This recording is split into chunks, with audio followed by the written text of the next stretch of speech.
జై శ్రీరామ్. శ్రీమాత్రే నమః. శ్రీ గురుభ్యో నమః. 2024 సంవత్సరం జూలై మాసం 14వ తారీఖు నుంచి 2024 సంవత్సరం జూలై 20వ తారీఖు వరకు కూడా ఈ వారం యొక్క వార ఫలాలు. గోచార గ్రహస్థితులు అసలు ఈ వారంలో ఏ రాశుల్లో సంచారం చేస్తూ ఉన్నాయి. ప్రథమంగా మేషరాశిలో ఏ గ్రహాల సంచారం లేదు. వృషభ రాశిలో గురు కుజుల సంచారం జరుగుతూ ఉంది. మిథున రాశిలో రవి సూర్యనారాయణమూర్తి సంచారం ఉంది. ఈ వారం 17వ తారీఖు నుంచి మిథున రాశి నుంచి ఆయన కర్కాటక రాశిలోకి వస్తున్నాడు. అదే రోజు మనం కర్కాటక సంక్రమణంగా వ్యవహరిస్తాము. అదే రోజు నుంచి దక్షిణాయన పుణ్యకాలం ప్రారంభమవుతుంది. అదే రోజు తొలి ఏకాదశి కూడా. సూర్యనారాయణమూర్తి దక్షిణాయన పుణ్యకాలం గురించి ఒక ప్రత్యేకమైన వీడియో ఛానల్లో అప్లోడ్ చేశాము. ఒకసారి అది కూడా చూడండి. దాంట్లో చక్కటి పరిహారాలు ద్వాదశ రాశుల వాళ్ళకి ఉన్నాయి. ఈ 6 నెలలు ఏ పరిహారం చేస్తే కనుక ఏ పరిహారాలు ఏ రాశుల వాళ్ళు చేసుకోవాలో ఇవన్నీ కూడా చక్కగా అన్నీ కూడా చక్కగా ఎక్స్ప్లెయిన్ చేయడం జరిగింది. ఒకసారి ఆ వీడియో చూడండి. దక్షిణాయనం గురించి సూర్యనారాయణమూర్తి గురించి ఉంటుంది.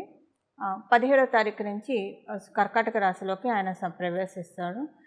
బుధ శుక్రులు ఇద్దరు కూడా కర్కాటక రాశిలో ప్రయాణం చేస్తూ ఉన్నారు. అయితే బుధ భగవానుడు 20వ తారీఖు నుంచి కర్కాటక రాశిలోంచి సింహరాశిలోకి వస్తూ ఉన్నారు. కేతువు కన్యారాశిలో సంచారము, వక్రించిన శనైశ్వరుడు కుంభరాశిలో సంచారము, మీనరాశిలో రాహుదేవుని సంచారము. అండ్ చంద్రభగవానుడు ఈ 4 రోజులు అంటే 4 రాశులు చుట్టి వస్తాడు. ఈ వారం రోజుల్లో ఆయన ఏ రాశులు కన్యారాశి మొదలుకొని ధనుసు రాశి వరకు కూడా ఈ వారం అంతా ఆయన సంచారం సాగుతుంది.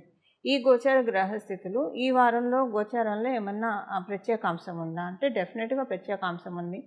కుజగురుల కలయిక, మంగళ గురుల కలయిక, గురుమంగళ యోగం, దీని గురించి కూడా వీడియో చేశాను. ఇది కూడా మన ఛానల్లో ఉంది. ఒకసారి ప్లేలిస్ట్లోకి వెళ్ళి గురుమంగళ యోగం గురించి ఒకసారి చూడండి. చాలా మంచి సిగ్నిఫికెన్స్ ఉంటుంది గురుమంగళ యోగం గురించి. ఈ వారం కూడా గురుమంగళ యోగం ఈ వారం ఉంది, ఈ వారం నుంచి ఉంది. అలాగే సూర్యనారాయణమూర్తి ద్వారా దక్షిణాయన పుణ్యకాలం ప్రారంభమయ్యే శుభ సమయం కూడా ఇది. శుక్రాచార్యుల వారు కర్కాటక రాశిలో చాలా బాగా యోగిస్తారు. శుక్రాచార్యుల వారి కర్కాటకంలో ఉండడము ఇవన్నీ కూడా ఈ వారం యొక్క ప్రత్యేకమైన గ్రహస్థితులు. ఈ వారం యొక్క ఈ ప్రత్యేకమైన గ్రహస్థితుల రీత్యా ద్వాదశ రాశుల వాళ్ళకి ఎలాంటి ఫలితాలు ఉంటాయి ఇదంతా కూడా మనం ఒకసారి ఇప్పుడు చూద్దాం. ఇవాళ అందరికీ ఒక జనరల్ డౌట్ ఉంటుంది కదా, అది మనం ఒకసారి తెలుసుకోవడానికి ప్రయత్నిద్దాము. ఇప్పుడు మనం స్పెషల్ అంశం ఏంటి గోచారంలో ఈ వారం అది చూసాం కదా, గురుమంగళ యోగం నిజంగా స్పెషల్ అంశము.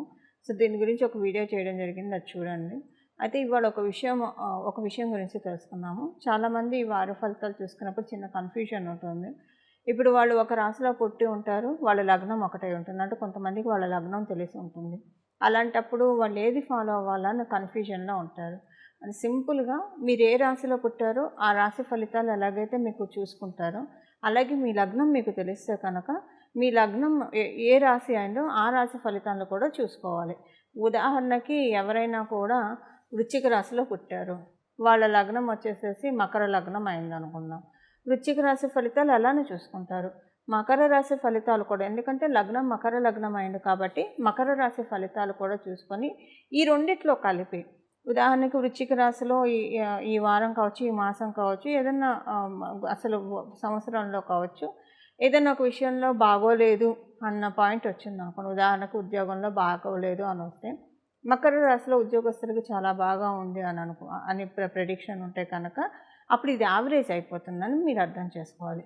ఒకవేళ వృశ్చిక రాశిలో చాలా బాగా ఉంది, మకర రాశిలో కూడా ఉద్యోగస్తులకు బాగా ఉంది అని ఉంటే కనుక ప్రెడిక్షన్లో అప్పుడు అది ఇంకా మీకు చాలా బాగా ఉంటుంది. అంటే ఏ అంశంలో అయితే రెండిట్లో బాగా ఉంది, ఈ 2 రాశుల వాళ్ళకి బాగా ఉంది అంటే అది ఇంకా ద్విగుణీకృతమైన ఫలితాన్ని ఇస్తుంది. ఏ అంశం అయితే 2 రాశుల వాళ్ళకి బాగాలేదో అక్కడ ఖచ్చితంగా పరిహారాలు చేసుకోవాలి. ఒక రాశిలో ఈ పాయింట్ బాగుండి ఇంకో రాశిలో ఆ పాయింట్ బాగోకపోతే అప్పుడు అది యావరేజ్ అవుతుందని అర్థం చేసుకోవాలి. అయితే మీ జన్మ కుండలి బాగా ఉంటే ఇప్పుడు ఎక్స్ట్రాక్షన్ బాగా ఉందనుకోండి రెండింటికి కలిపి, అప్పుడు అది ఇంకా చాలా బాగా ఉంటుంది. మీ జన్మ జాతకం బాగోలేదు అనుకోండి, ఎక్స్ట్రాక్షన్ బాగుందనుకోండి, అంటే ఈ 2 రాశులకి కలిపి వచ్చే ఫలితాలు మీకు నిజంగా బాగా ఉందనుకోండి, అప్పుడు ఈ గోచారము మీ జన్మ జాతకం బాగోలేదు అన్నదాన్ని కవర్ చేసేస్తుంది. ఉదాహరణకి మీ జన్మజాతకంలోనే బాగాలేదు, గోచారంలో మీ రాశి వాళ్ళకి మీ లగ్నం వాళ్ళకి కూడా బాగాలేదు. అప్పుడు కొంచెం జాగ్రత్తగా ఉండాలని చెప్పి సూచన. అలాగే మీరు ఏ రాశిలో పుట్టారు, ఏ లగ్నం.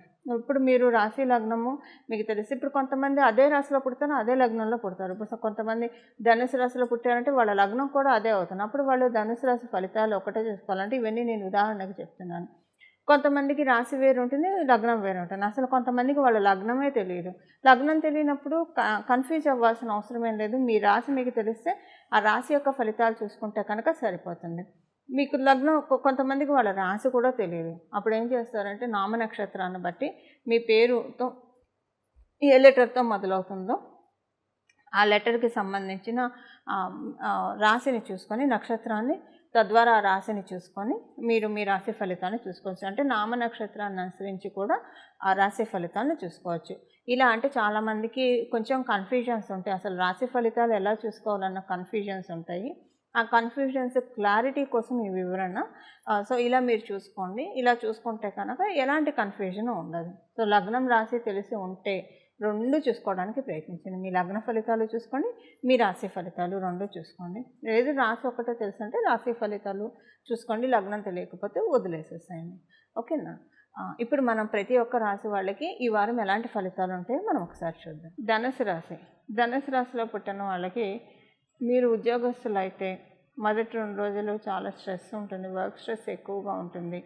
ఎందుకో మిమ్మల్ని సైడ్ చేస్తున్నారేమో, ఇగ్నోర్ చేస్తున్నారేమో, ఎక్కడో ఏదో తేడా జరిగింది అన్నట్లు కొంచెం డిస్టర్బెన్స్ కొంచెం ఎక్కువ ఉంటుంది మొదటి 2 రోజులు. ఒకవేళ ఉద్యోగస్తులకు అనే కాదు, సొసైటీకి సంబంధించిన విషయాల్లో కూడా అందరి మ్యాటర్స్లో కూడా, అంటే సొసైటీ సాంఘికంగా కూడా మీరు ఈ సమస్యని కొంచెం మొదటి 2 రోజులు ఎదుర్కొంటారు.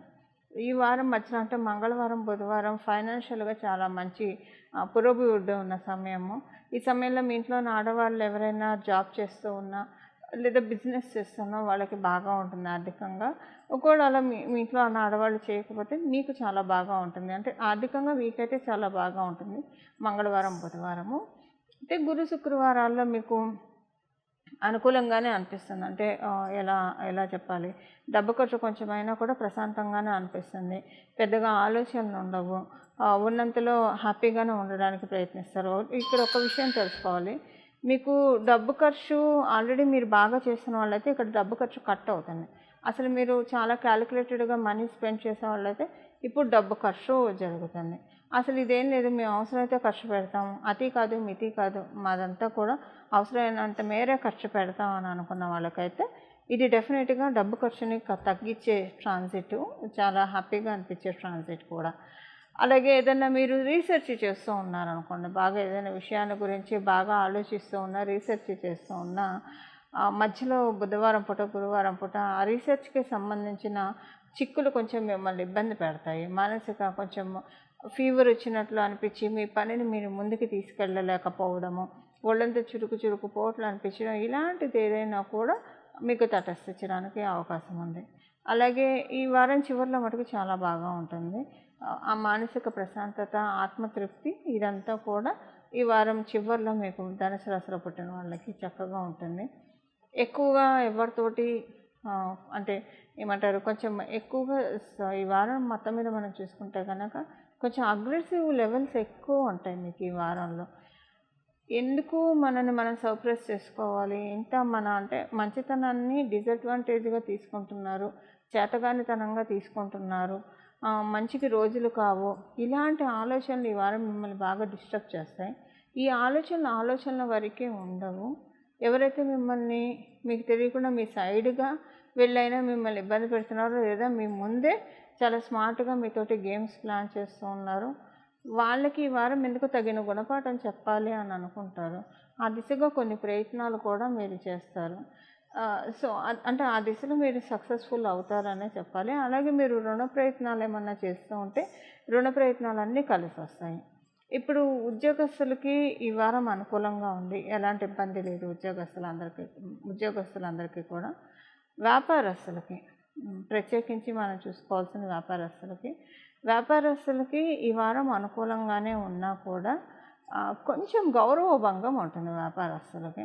సో మీరు ఫ్రీలాన్స్ వర్క్స్ చేసేవాళ్ళైనా వ్యాపారస్తులైనా ఎవరైనా సరే మర్యాద ఎందుకో కొంచెం దెబ్బతిన్నట్లు అనిపిస్తుంది. ఇదొకటి మనం మినహాయిస్తే ఫైనాన్షియల్ మ్యాటర్స్లో వ్యాపారస్తులకు వచ్చే ఇబ్బంది అయితే ఏం లేదు. ఇవి ధనుసు రాశిలో పుట్టిన వాళ్ళకి ఈ వారం ఉన్న గోచర గ్రహస్థితుల ఫలితాలు. చూసారు కదండి మీ రాశి వాళ్ళకి ఈ వారం ఎలాంటి ఫలితాలు ఉంటున్నాయో. ఇప్పుడు మనము ఈ వారం చేసుకోవాల్సిన పరిహారం ఏంటో మనం ఒకసారి చూద్దాం. ఈ వారం చేసుకోవాల్సిన పరిహారం గురుమంగళ యోగం జరుగుతూ ఉంది. సూర్యనారాయణమూర్తి దక్షిణాయన పుణ్యకాలంలోకి ప్రవేశిస్తూ ఉన్నాడు ఈ వారంలోనే. సో ఈ గోచర గ్రహస్థితుల రీత్యా శనీశ్వరుడు వక్రించి కూడా ఉన్నాడు. ఈ గోచర గ్రహస్థితుల రీత్యా ఈ వారం ద్వాదశ రాశుల వాళ్ళు కూడా ఈ వారం పాటు కూడా ప్రతిరోజు దశరథ కృత శని స్తోత్రం చదువుకుంటే చాలా మంచిది. ఇది మీరు గూగుల్ చేసినా దొరుకుతుంది. ఎందుకంటే కర్మకారకుడైన శనీశ్వరుడు వక్రించి ఉన్నాడు కాబట్టి మంచి ఫలితాలను ఇవ్వడానికి. దక్షిణాయన పుణ్యకాలంలోకి సూర్యనారాయణమూర్తి అడుగుపెట్టాడు. గురుమంగళ యోగం జరుగుతోంది.